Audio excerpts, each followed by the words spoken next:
روایت میں ہے کہ یمن میں ایک قبیلہ آباد تھا جس کا سردار حاتم طائی تھا۔ اب حاتم طائی کی ثقافت سے دنیا کا کون سا آدمی ہے جو ناواقف ہے؟ رسول اللہ صلی اللہ علیہ وآلہ وسلم کے زمانے میں کچھ لوگ جب قید ہو کر آئے اور آپ علیہ السلام کو یہ پتا چلا کہ ان قیدیوں میں حاتم طائی کے قبیلے کی ایک خاتون بھی ہیں، تو حضور پاک صلی اللہ علیہ وآلہ وسلم نے ارشاد فرمایا کہ خاتون کو رہا کر دیا جائے۔ خاتون کو جب رہائی کی خوشخبری سنائی گئی تو اس نے یہ کہہ کر آزاد ہونے سے انکار کر دیا کہ میرے ساتھ قبیلے کے دوسرے افراد بھی ہیں۔ آپ علیہ السلام نے پورے قبیلے کو آزاد فرما دیا اور مال غنیمت بھی واپس کر دیا، اور نہ صرف اپنی طرف سے انعام و اکرام سے نوازا بلکہ بنفس نفیس سرحد تک چھوڑنے کے لیے تشریف لے گئے۔ حاتم طائی کی سخاوت کے ضمن میں ایک قصہ بیان کیا جاتا ہے کہ روم کے بادشاہ کی دربار میں ایک دن حاتم طائی کی سخاوت کا تذکرہ تھا۔ ایک شخص نے بتایا کہ حاتم طائی کے پاس ایک بہترین عمدہ نسل کا گھوڑا ہے جو ہوا کی رفتار سے دوڑتا ہے، خوبصورت اتنا ہے کہ جو بھی اس کو دیکھتا ہے بس دیکھتا ہی رہ جاتا ہے۔ حاتم طائی اور اس کے گھوڑے کی تعریف سن کر بادشاہ بولا کہ جب تک کسی آدمی کو آزمایا نہ جائے اس وقت تک اس کے بارے میں کوئی رائے قائم کرنا عقل اور شعور کے خلاف ہے۔ بادشاہ نے وزیر سے کہا کہ تم خود جاؤ اور حاتم طائی کی سخاوت کے بارے میں ہمیں معلومات فراہم کرو اور کسی ایسی چیز کا مطالبہ اس سے کرو جو اس کی نظر میں سب سے زیادہ قیمتی ہو۔ دربار میں ایک درباری نے کہا کہ حاتم طائی کے لیے سب سے زیادہ عزیز اور سب سے زیادہ قیمتی سبا رفتار ایک گھوڑا ہے۔ بادشاہ کو درباری کی یہ بات پسند آئی اور اس نے وزیر سے کہا کہ تم خود حاتم طائی کے پاس جاؤ اور اس سے وہ گھوڑا مانگ لاؤ۔ اگر وہ گھوڑے کا ایثار کر دیتا ہے تو حاتم طائی یقیناً سخی ہے۔ روم سے چلا ہوا یہ وفد منزل طے کرتا ہوا رات کے وقت حاتم طائی کے گھر پہنچا۔ جس وقت یہ وفد وہاں پہنچا موسلا دھار بارش ہو رہی تھی۔ گھپ اندھیرے میں بادلوں کی گرج ماحول کو خوفناک بنائے ہوئے تھی۔ ایسے خراب موسم میں کسی مہمان کی مہمان نوازی کرنا تو درکنار گھر سے نکلنا بھی ممکن نہیں تھا، لیکن حاتم طائی نے میزبانی کا حق ادا کیا اور مہمانوں کے تواضع اور آرام و آسائش کا پورا انتظام کیا۔ دسترخوان پر لذیذ بھنا ہوا گوشت کھا کر مہمان خوش ہوئے اور انہوں نے اپنے اندر سفر کی تھکان کی جگہ توانائی محسوس کی اور گہری نیند سو گئے۔ صبح کے وقت جب بارش تھم چکی تھی تو ہر چیز دھلی ہوئی اور صاف نظر آ رہی تھی۔ ناشتے کے دوران وزیر نے مہمان نوازی اور اظہار تشکر کے بعد اپنے آنے کا مقصد بیان کیا۔ کہا کہ ہمارے بادشاہ کو آپ کے گھوڑے کے بارے میں بہت کچھ بتایا گیا ہے۔ گھوڑے کی تعریف سن کر بادشاہ چاہتا ہے کہ آپ اپنا گھوڑا بادشاہ سلامت کی خدمت میں نظر کر دیں۔ وزیر کی بات سن کر حاتم افسوس کے ساتھ ہاتھ ملنے لگا اور بہت افسردہ ہو کر بولا، اگر آپ گھوڑا ہی لینے آئے تھے تو یہ بات آتے ہی مجھے بتا دینی چاہیے تھی، لیکن اب میں مجبور ہوں، اس لیے کہ میرا پیارا گھوڑا اس دنیا میں نہیں ہے۔ آپ کو تو پتا ہے کہ پوری رات طوفانی بارش برستی رہی۔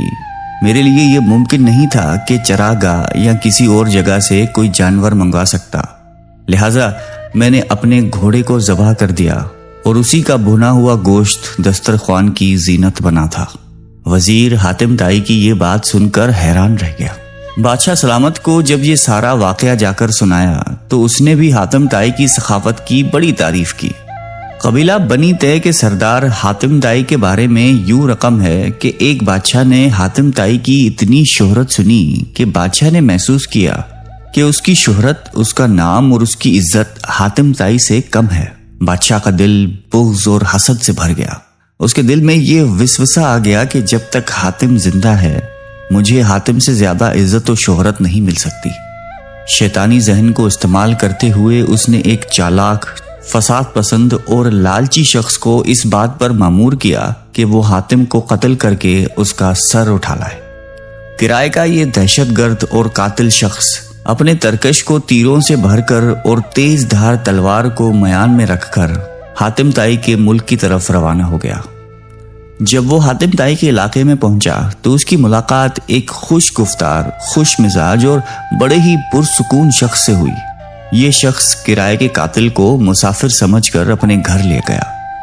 اور ایسے پیار اور خلوص سے اس کی تواضع کی کہ کرائے کا قاتل اس کا گرویدہ ہو گیا۔ دوسرے دن جب مہمان نے رخصت ہونا چاہا تو خوش گفتار اور خوش اخلاق میزبان نے اصرار کیا کہ مہمان ابھی چند روز اور قیام کرے اور مزید خدمت کرنے کا موقع دے۔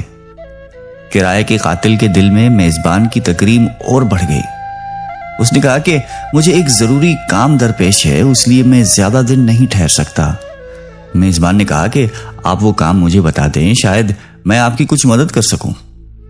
کرائے کے قاتل نے رازداری سے کہا کہ بادشاہ نے مجھے حاتم طائی کو قتل کرنے کا حکم دیا ہے، اس کے سر پر بڑا انعام مقرر کر دیا ہے۔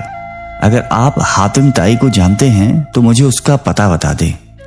یہ سن کر میزبان مسکرایا اور عاجزی کے ساتھ جھک کر کہا کہ میں حاتم طائی ہوں، آپ اپنا کام شوق سے پورا کر سکتے ہیں، کیونکہ اگر یہ کام آپ اسی وقت پورا نہیں کریں گے تو پھر لوگ دیکھ لیں گے اور وہ مذمت کریں گے اور آپ انعام سے محروم رہ جائیں گے۔ حاتم کی یہ بات سن کر کرائے کا قاتل اپنے میزبان کے پیروں میں گر گیا۔ اس نے اپنی تلوار اور تیروں سے بھرا ہوا ترکش پھینک دیا اور کہا کہ ایسے معزز سردار کے جسم پر پھول مارنا بھی گناہ عظیم ہے۔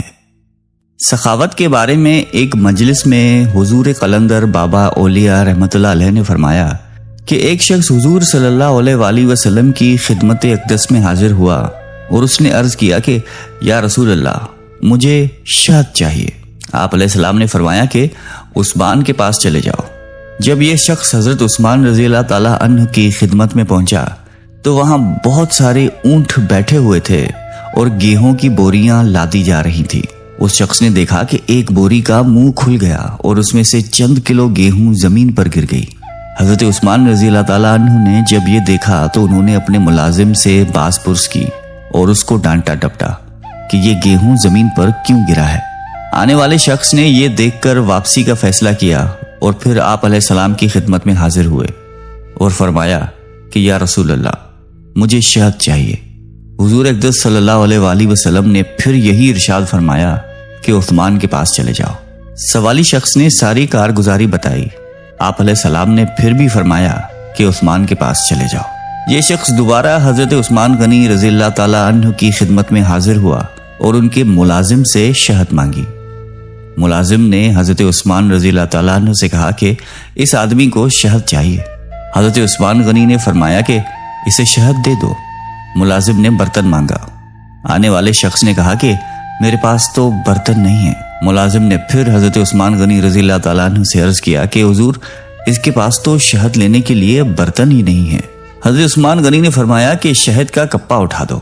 آنے والے شخص نے کہا کہ میں کمزور آدمی ہوں، اتنا زیادہ وزن تو اٹھا نہیں سکتا۔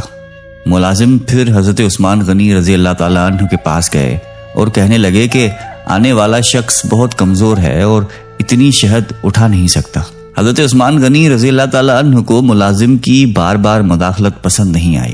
ذرا تیز لہجے میں فرمایا کہ اونٹ پر لاد کر دے دو، اور آنے والا شخص اونٹ پر شہد لے کر چلا گیا۔ یہ واقعہ بیان کر کے حضور قلندر بابا اولیاء رحمۃ اللہ علیہ نے فرمایا کہ مجھے اس بات پر حیرت ہے کہ ہر مسلمان دولت مند بننا چاہتا ہے، لیکن کوئی آدمی حضرت عثمان غنی رضی اللہ تعالیٰ عنہ کے طرز عمل کو اختیار کرنا نہیں جانتا۔ یہ پیغمبرانہ اوصاف اور طرز فکر جب بندے کے اندر متحرک ہو جاتے ہیں تو وہ دیکھ لیتا ہے کہ کوئی شے براہ راست موجود نہیں، ہر چیز کا وجود اللہ کی حاکمیت پر ہے، سارے جہانوں کا بادشاہ اللہ ہی ہے۔